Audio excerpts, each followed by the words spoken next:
একদিন এক নবমুসলিমকে জিজ্ঞাসা করা হয়েছিল, তুমি কেন হিন্দু থেকে মুসলিম হলে? তখন সে উত্তরে বলেছিল, শ্মশানে যখন আমার বাবার লাশ পোড়ানো হয়, তার শরীরে আগুন দেওয়ার সাথে সাথে হাত পায়ে রক টানা দেয়, ফলে বাবার লাশটি দাঁড়িয়ে যায়। তখন এক ব্যক্তি বাবার লাশটি শোয়ানোর জন্য লাঠি দিয়ে জোরে জোরে পিটাতে থাকে। পিটানোর চোটে বাবার লাশটি হাড় ভাঙার শব্দ পায়। অনেকদিন পর মায়ের মৃত্যুতে শ্মশানে বড় ভাই আগুন মুখিয়ে দেয়।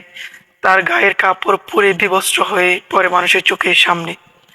ফুটে ওঠে মায়ের বিবস্ত্র দেহ। অথচ সারা জীবন মায়ের বিবস্ত্র দেহ দেখতে তো দূরের কথা, মায়ের মুখটি পর্যন্ত মানুষ দেখতে পারেনি। অথচ মুসলমানরা তার প্রিয়জনের লাশটি কত আদর করে, সমাহিত আদর করে কবরে নামায়। ডাইরেক্ট মাটি চাপা দেয় না, প্রথমে বাঁশ, তারপর চাটাই, এরপর মাটি দেয়।